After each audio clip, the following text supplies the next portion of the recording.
Hey everyone, and thank you so much for tuning into Virtual Sentiments today. We're really glad to have you. And we're really excited too to add Virtual Sentiments to our family of podcasts from the Hayek program.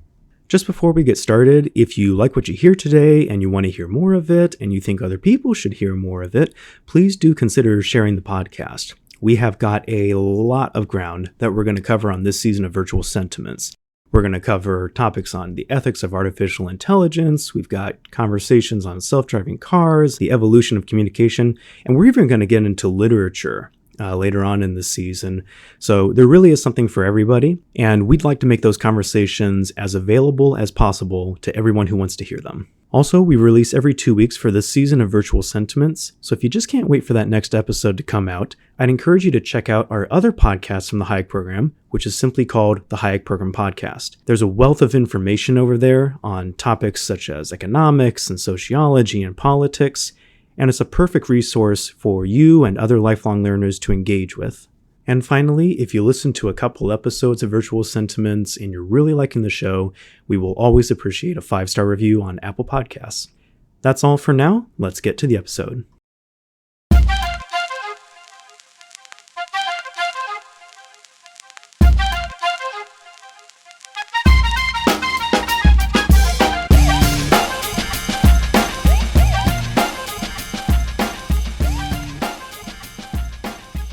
My guest today is Martin Gurri, a former CIA analyst who is currently a visiting research fellow at the Mercatus Center.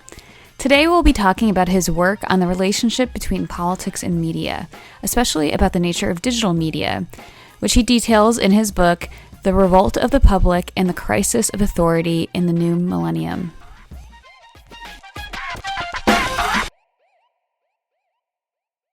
I'd love to start off our conversation by chatting about the title of your monthly column for Mercatus's Discourse magazine, which is called Fifth Wave, referring to the most recent of 5 major transformations in how human beings communicate information with each other. Would you mind briefly explaining these 5 waves and how this framework helps structure your thinking about today's technology? Sure.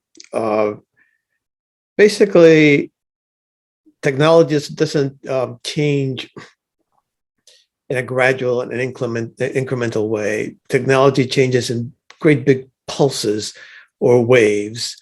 And I mean, you can parse it many different ways. For me, I saw 5 major waves, and each one was associated with a certain socio-political structure. So the first one obviously was the invention of writing, which was hieroglyphics and that kind of script that was associated with a Mandarin or priestly caste. These were writings that you needed a lifetime to learn. So they were very difficult, very elite driven. The second one, of course, was the alphabet, when suddenly writing became available to many people, and you would not have had the classical republics of Athens and Rome, for example, without there being an alphabet. In both of those, there was a concerted effort by the public to have the laws written out. That would have made no difference in Egypt because nobody could read it, but in Athens and in Rome, when the laws were written out, people could read them. The third one, possibly the most disruptive of all, was the printing press. And that one changed everything. It changed, it was largely responsible for the scientific revolution. You have no idea how difficult it is to keep data from drifting, basically having somebody who's copying wrong, how difficult it is to maintain data from just becoming unreadable unless you have a way of capturing it permanently. The printing press, it doesn't change. But also it contributed a great deal to revolutions in here in the United States, the American Revolution, and in France.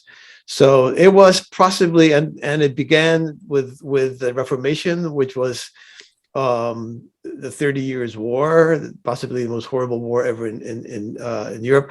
So the printing press has been implicated in a lot of change.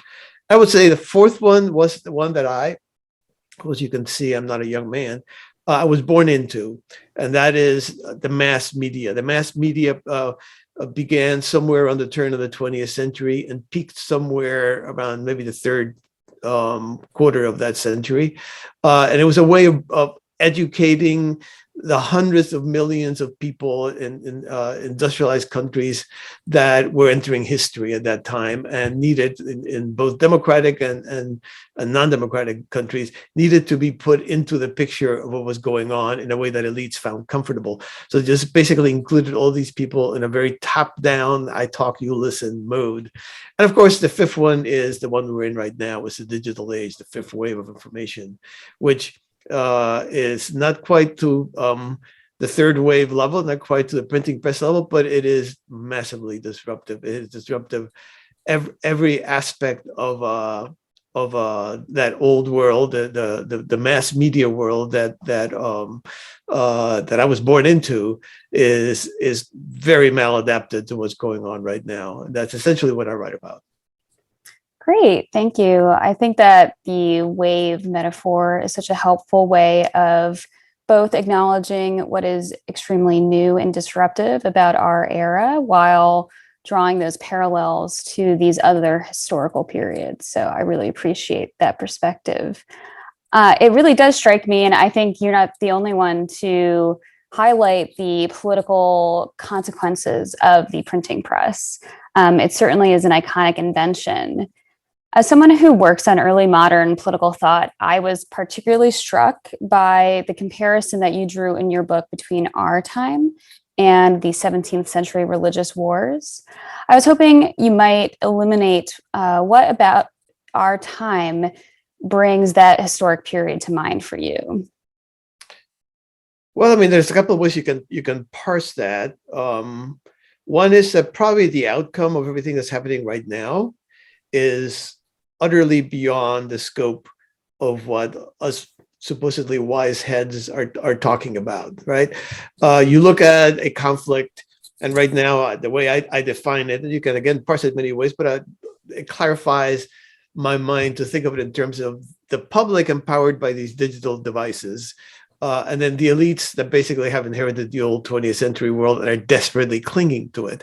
And you go, well, is it one going to win? Is the other going to win? And my one parallel would be in the wars of religion. If you were to bring somebody back to life who was active at that time, the first question they would ask you would be, who won, the Catholics or the Protestants, right? And in a way, both are still here. They neither died out, but what won was something entirely other, right? There was some dialectic that happened there that gave birth to some different world that anybody who was immersed in that conflict could have dreamed of. So that's one aspect of it. Another aspect of it is we tend to think we're in the worst, most horrible, and conflicted and unhappy times. I mean, it's amazing to me how often you can see gloom and doom pretty much along every ideological stripe, every socioeconomic condition. No matter where you are, you're feeling miserable and you feel unhappy and you feel like this is the worst of all possible times. And there's a tendency to say, well, it's the internet, it's the social media, this is a horrible thing that's been given to us. And I mean, there's an element of truth, but I always say, I hark to a mental experiment that my friend Antonio Garcia Martinez once told me, which is, suppose you went to the 30 Years' War, which, as I said before, it was the most horrible war, far more horrible in terms of percentages of population killed than World War II. And believe me, the horrible things happened in it. Civilians dying in many different ways. So you went to the 30 Years' War and you asked the question, what do you think of the printing press? The answer would be, it's the most horrible thing ever. Take it away, break it up. Let's pretend it never happened. It has been nothing but a disaster for this once unified continent. And because people were walking around with little prayer books, and if my prayer book has 10 different words in it from your prayer book, we're going to have to kill each other, right? And before that didn't happen. Nobody would have had a book. We wouldn't have been literate. It would have been, some other cast of people that could read and write. So we today know that the printing press was, I think, without question, the most liberating innovation in the history of the human race. But it took 150 years to figure out what the heck to do with it. All right. So we're now in the very, very early stages of this chaos brought about by the internet. And I think we should go back and look at the 17th century and think, okay, we're not in a 30 years war. Okay. We're not anywhere to that level of misery or suffering. So let's be thankful for that. Yes. So in that way, the historical perspective gives a sense of optimism and makes things look a little less bad than we might think, less fraught, less chaotic than we might think. I am very struck by, too, the ambiguities, though, of the printing press, both historically and even as we think of it now, that while we can consider it instrumental to the rise of freedom, it is also known as something that had a very disruptive and could have gone the other way as well, I think. But I wonder if that is the case. And that kind of gets us to what I think is one of the foundational questions for anyone who's thinking about technology, which is whether certain technologies, devices, or Lincoln Winter uses the term artifact in a pretty iconic piece on this, whether these devices have any inherent politics or inherent ethics to them. How do you think of that question? Does that play a role in both thinking about the printing press or the more contemporary technologies that we're dealing with? I don't believe they have inherent politics. I think they have inherent structural constraints and possibilities that crash into established politics. And then you get those technologies involved in highly political conflicts. So the internet, digital world, essentially has empowered literally billions of people to both organize, exchange information, and act in ways that the elites of the 20th century, and they're at the top of their very comfy pyramids, have had no clue could be done. So what you have had for the last 20 years, picking up speed, of course, after maybe Donald Trump got elected and Brexit happened in Britain, and the elites finally woke up to what was happening. You have had a conflict between a very dissatisfied, angry public and a very reactionary set of elites that does not want to go beyond where they were in the 20th century, which is top down, I talk and you shut up. And structurally, that's just not possible. So structurally, you can see that the elites are not going to ever win that fight. And all the devices that they're trying now, like fact checking, so that certain opinions are blocked and other opinions are favored. That those are tactical patches on a massively disruptive structure that is going to break through them. Yeah, so I appreciate this idea. So the way the internet and these forms of digital media are structured, they decentralize the access to information and the access to communicating information, not just receiving it. But I do wonder if there is sometimes more parallels between our current technological landscape and the mass media landscape of the fourth wave. So a lot of the debates around tech platforms and including content moderation often come down to a claim that they are monopolistic or oligopolistic. So in the case of Google, it dominates 90% or so of the market share of search, but then it is more of a duopoly with Meta in terms of digital advertising.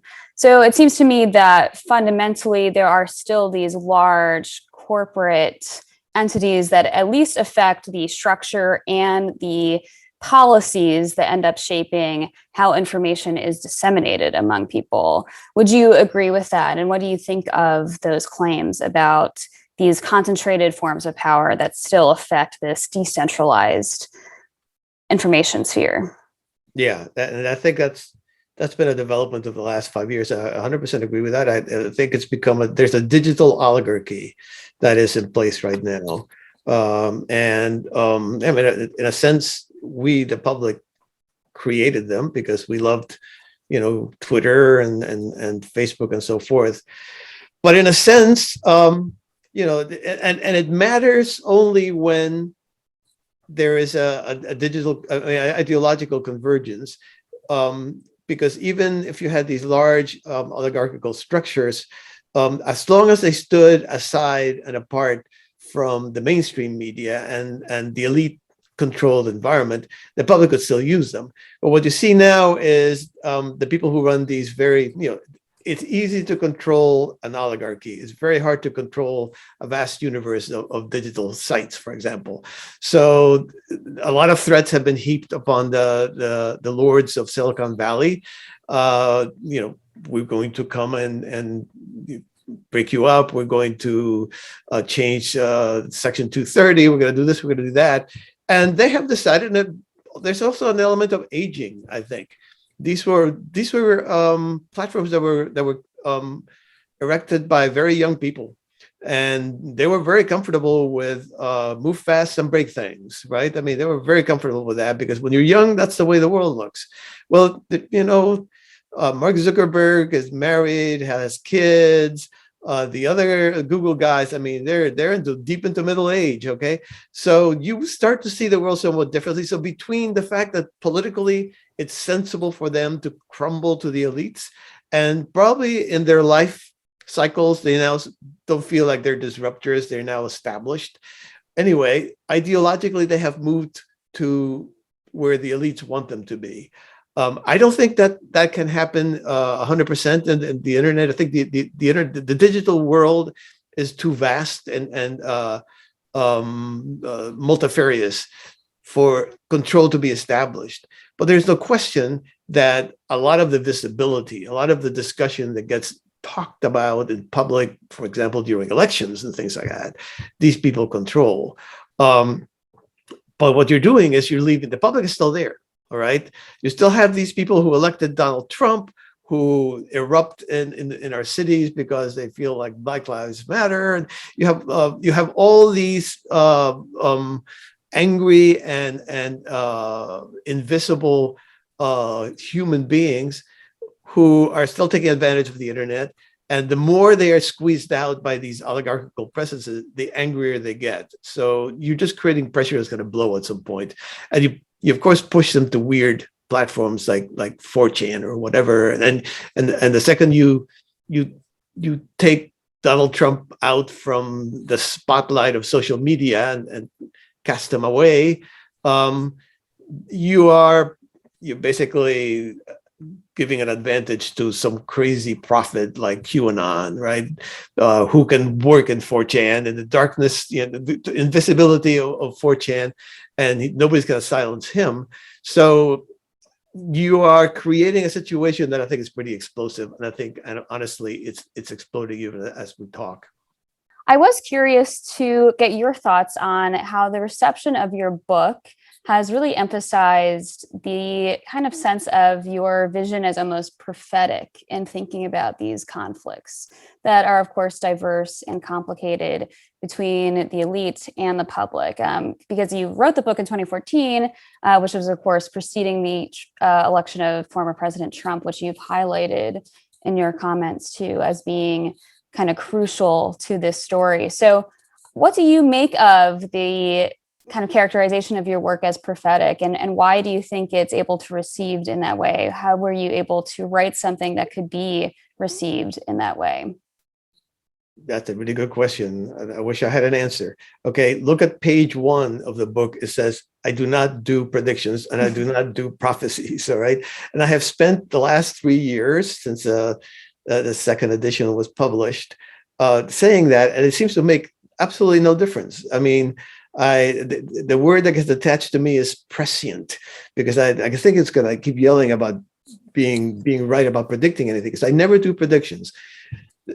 I worked at CIA for many years. The business model of CIA is predicting the future for the president. I always say when tomorrow looked exactly like yesterday, which by the way is most of the time, right? CIA was 100% on, right? However, what the president wants is not that. He can figure out things when tomorrow looks like yesterday. He wants discontinuities. He wants 9/11s, Pearl Harbors. He wants the Pakis have the bomb. The Pakistanis have the bomb. The Indians have the bomb. The Soviets have the bomb. Every last time that happened, the prediction was wrong. And I think it was not any structural flaw. These are brilliant people at CIA. It was not that they were misled. It's just that the future is unpredictable in principle. And I think it's intellectually dishonest to pretend that you can predict it. I mean, obviously there are trends, and you can say if a trend is continuing into the future, then this is probably, and you can make some speculation that way, and that's legitimate, I think. But to pretend that you actually can predict the future, the human future, we are complex animals, any one of us. I can't even predict what I'm going to be doing. I think I'm going to be doing one thing and I end up doing another. All right. Nobody knows me better than me, and I can't predict. Now imagine, 6 billion me's out there all interacting with each other in very unpredictable ways, in random ways. It cannot be done. I think I laid out a framework that I had seen because I was in that corner of CIA that dealt with global media. So I was kind of like at a high ground when it came to the digital. I was standing up on the top of the mountain. I could see that disruption coming. And it wasn't just me. All of us who were standing there, several of us who were standing there could see, wow, what is that about? So it wasn't like I predicted anything. I just happened to be very lucky in where I was situated. And I could tell that most people were not getting it. People were still dealing and talking in terms that were, we inherited from the 20th century. And I could tell that when this disruption was hitting, those terms made no sense whatsoever, applied to nothing. So I guess in that sense, it made it the book and the framework of the book, which I still continue to use, made it easier for people to interpret changes as they were happening. But I did not predict a thing. No, I have no idea why they keep asking. They're telling me that. I think that there is a lot of ways in which people who are thinking comparatively and not limiting themselves to domestic politics, as well as people who are thinking historically, so comparing across place and time, helps provide insights that might be overlooked and illuminate patterns that can be seen. And so I think that is a part of it. And so I think that's a virtue of your work in that way. I was interested in what this brings to mind for me, particularly our earlier conversations about the structural affordances of technology, is that now we have gone through the I think what you call cyber optimism and then cyber skepticism, so we had this kind of earlier time of optimism around the democratic power of digital media and internet. And then we had the tech flash, particularly coinciding with the Cambridge Analytica scandal, for example, as well as other aspects of the 2016 election. But now I think we have this new rising optimism, about Web 3.0. And I was wondering if you had any thoughts on that, even though you don't like to predict, but how you think of the speculation around Web 3.0 and how it's going to affect these dynamics. I mean, I think our current digital oligarchs are setting themselves up for the public just migrating en masse, or at least large portions of the public migrating en masse somewhere else. This is a moment of dissatisfaction, because if you are on Facebook, if you are on Google, if you are on Twitter, and you have certain opinions, you don't know that you're going to be able to get them out there, right? So you need a place that's freer. You need a frontier. It's a very American thing, right? The whole digital world is based on the concept of the frontier. And the frontier has now, the cattle barons have come, and they've basically hired their thugs. And if you step out of line, the thugs come and burn your little, log cabin down and run you out. Us Southbusters are not allowed in that empire. So Web3 is potentially, I mean, we're talking potentially the next phase. Some people call it the metaverse, and of course, Zuckerberg is looking at that as maybe expanding his oligarchy into that realm. It won't happen. It won't happen. I think Facebook will be lucky to keep the people it has, much less expand into some kind of metaverse in which we all live in Facebook 365 days a year.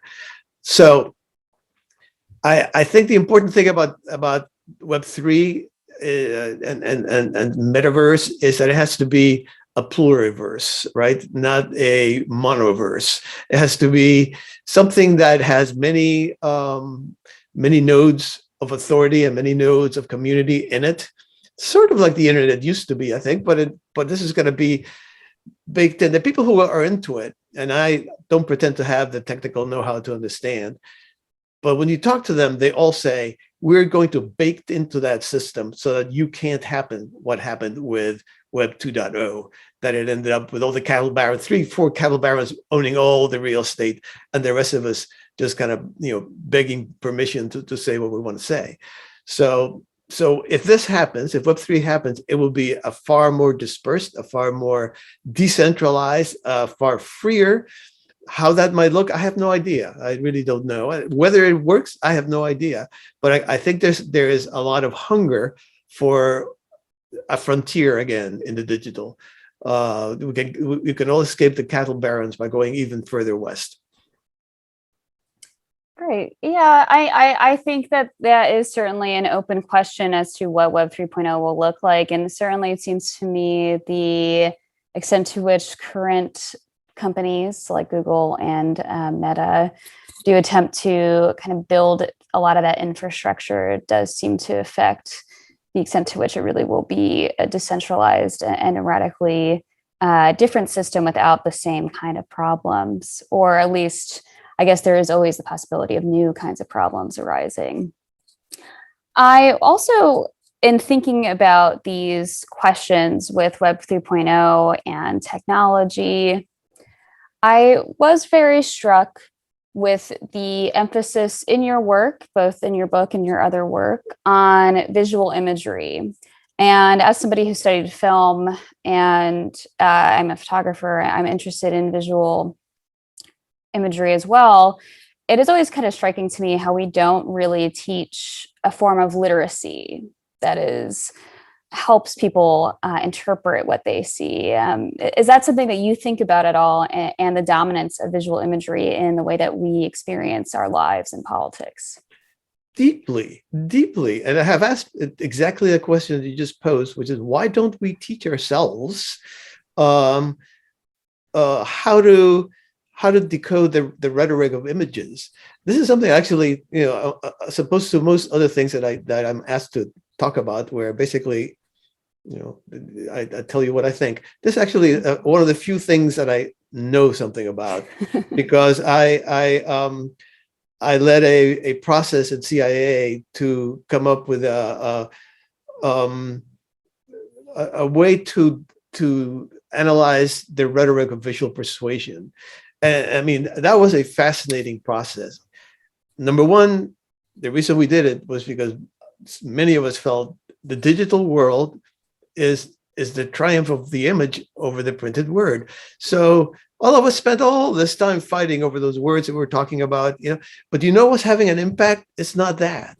It's some silly meme or some picture from Ukraine, or Zelensky in Ukraine in a t-shirt and dark of night, in Kiev, and you suddenly have a different feeling about what's going on in this very complicated conflict, because you have digested that image. And I can tell you, you and I and anybody in this country with any kind of an education have been trained to protect ourselves against the rhetoric of the word. That does not happen with the image. The image comes in through your reptile brain, and you believe that you're looking at a window to the world, and it's instantly persuadable, even if you later on kind of step back from it. We had a moment where, because we're trying to figure out how this worked, we had this young woman with all kinds of electrodes in her head. She's got to paste it on, and she was watching this this visual set of imagery that was meant to be very emotive. And she's going, I don't know what you guys are talking about. This thing means nothing to me. And we're watching her electrodes going crazy, just crazy. I mean, her brain waves, your brain patterns going crazy. And so not only do they get at you, but you're not even aware of it. Now, that can be taught, and you can realize it the same way you were taught with text, right? There are patterns of persuasion, there are patterns of manipulation. And it's not necessarily long lasting. I mean, I'm not persuaded that it's long lasting, but that they have far more power, imagery, than the written word, and that they have a rhetoric that you can use. And of course, great cinematic directors, that's what they do. And then, by the way, that was another weird thing about that whole process. We had people from Hollywood there, right? And they were like the most brilliant. They would look at an image and say, oh yeah, look at that. Oh yeah, look. None of us could see it until they pointed it out to us. So then we would say to them, we would say, okay, how do you see that? You know, but by what process do you get there? Because, you know, we're analysts at CAA, everything is a process. They couldn't articulate it. It was totally intuitive. You know, they couldn't say how they got to see it. They were completely inarticulate. So, but they were by far, you know, you could tell that these were people who had different eyes that I do for sure, and saw things that when they pointed it out to us, we went, oh yeah, but we were not aware. So Hollywood, that's what they do. They manipulate these images to make a lot of money. So I think, honestly, our education system fails us.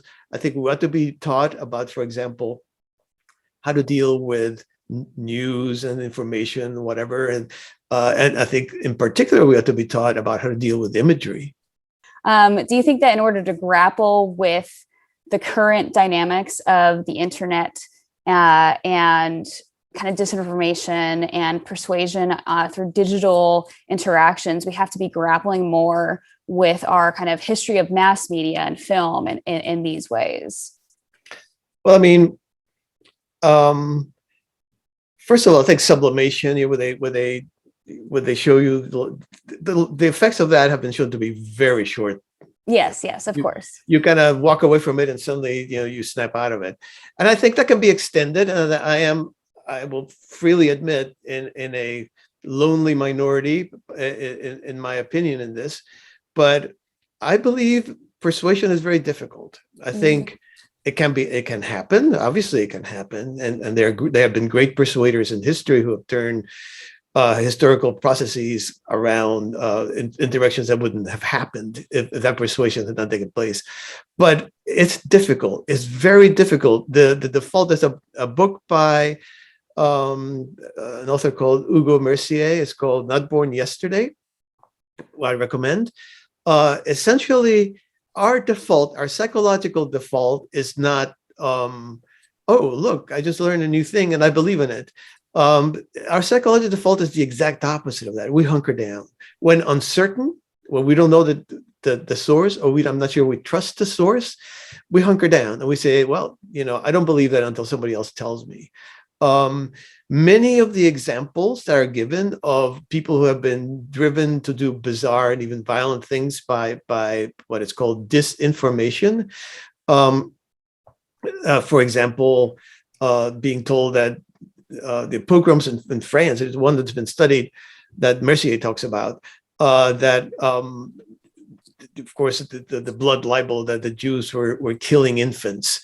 And so they went out there and when you analyze what actually happened, these were people who hated and envied the Jews, and they looted Jewish stores and homes and sometimes killed Jews. And then when they were asked about it, they said, well, I was told somewhere that they were killing. So it was a complete after the fact justification for something they wanted to do in the first place. There was no persuasion involved. All right. And when you look at a lot of what seems to be persuasion, for example, the fake news, who reads fake news? Oh my God, lots of people are reading fake news. And my question is there a single mind that has changed? Is there a single mind that has changed? And the answer is there's almost no evidence that a single mind has ever been changed, and that any of our elections have had any, the fake news have any impact here or anywhere. People who accept what you and I might consider to be a lie, but empirically would be a lie, they do so because they were predisposed to do that in the first place, and would have basically, it confirms in this crazy world we live in, you need confirmation for your worldview. And if it's a lie, it's a lie. If it's a truth, it's a truth. I don't think there was a single Catholic voter that read a story about the Pope endorsing Trump and then said, "Oh, I was going to vote for Hillary, but now I'm going to vote for Trump." That just never happens. All right. And like I said before, to believe that people are that flighty and that lack that much heft in their opinions, it puts the people who say that in an uncomfortable place of saying, well, why am I not like that too? Because I'm a superior mind, a superior character, and that's not a place I want to be at as an analyst, honestly. Yes, and I think that one can also draw a comparison between the sort of earlier attempts to try to show the power of being able to use visual imagery to brainwash, to influence, to persuade, and also the fact that it is in the company's business interest, those Google and Facebook, other social media companies, to suggest that the way their targeting of digital advertising works is that it has some technological superiority in breaking down and that possibility of persuasion in that way. And so I think your insights to this, the skepticism is actually an important corrective, not just for these discussions. But I think actually, as I understand it, when I talk to the people who've been involved with that, and again, Antonio Garcia Martinez, if you read his book, Chaos Monkeys, it's a great book. It's about essentially that, about marketing in the digital world. What you're doing is what I just said, right? I mean, you're putting in front of people who are already predisposed to want something, that you have the data to be able to do that. You're not saying, oh, Martin Gurri, you never have thought about this product, but now I'm going to persuade you that you want it. No. This happens to me with Amazon and books all the time, for example. I mean, I'm interested in a certain subject, and they say, oh, you might be interested in, or people who bought your book also bought, and you go, oh, I never even knew that book existed, but that's exactly what my research is about. So they're actually doing me a favor. They're not changing my mind. Yeah, it's not precisely persuasion, right, even while it might have some effect. But it is very successful, actually. That does work. Yes. All right. Well, thank you. That's such a nuanced and important insight to I think conclude with. And I really appreciate you taking the time to talk about all of these topics with us.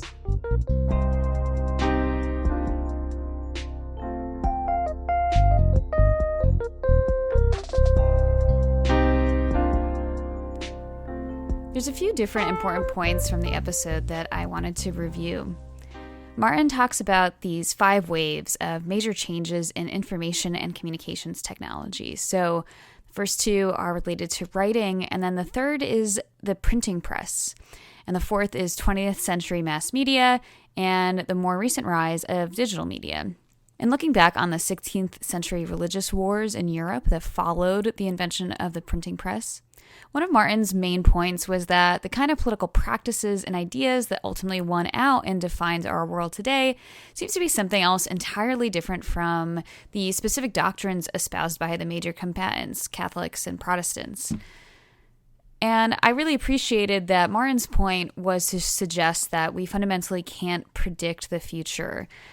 I really appreciated this because, as I said in the episode, thinking comparatively appreciates the politics of different countries as well as the politics of changes across time throughout history.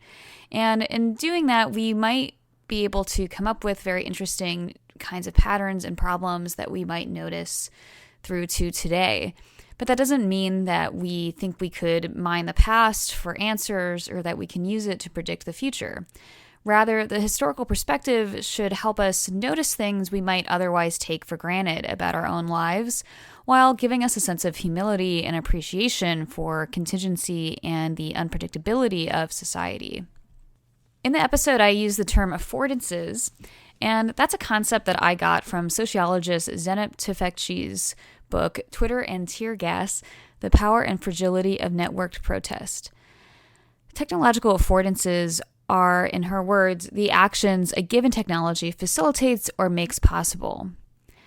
And as we talk about in the podcast, this relates to various design features of social media platforms and the ways in which they might be structured to incentivize and discourage certain kinds of speech or actions. And this makes them very different from the kind of structures of the traditional mass media environment, like the network news and television companies of the past.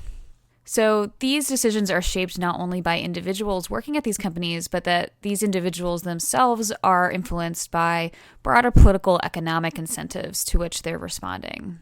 Martin also mentioned Section 230 of the 1996 Communications Decency Act. Section 230 was a response to a couple different court cases, and in short, these court cases were attempting to figure out whether online service providers should be held liable for content users or other third parties shared.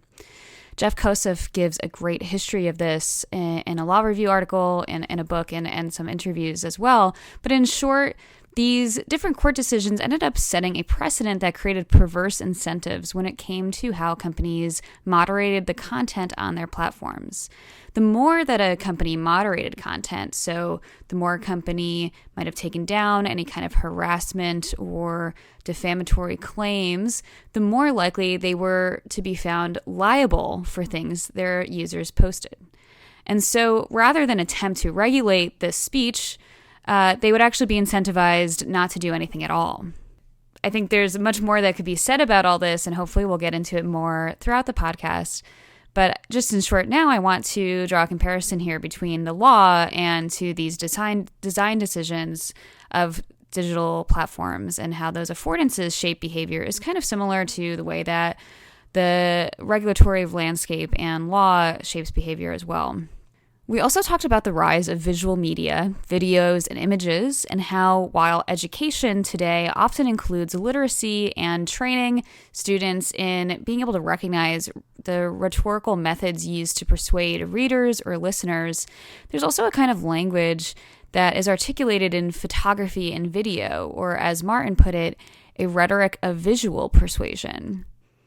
And so we concluded the episode with more of a discussion on a very popular topic today, which is the question of digital media literacy, as well as visual media literacy, and these ideas that we need to be more aware of how to analyze and evaluate the kind of media that we consume, both the quality of news shared online, let's say, as well as being able to think critically about the emotional power of images as well. Thanks for listening. Till next time.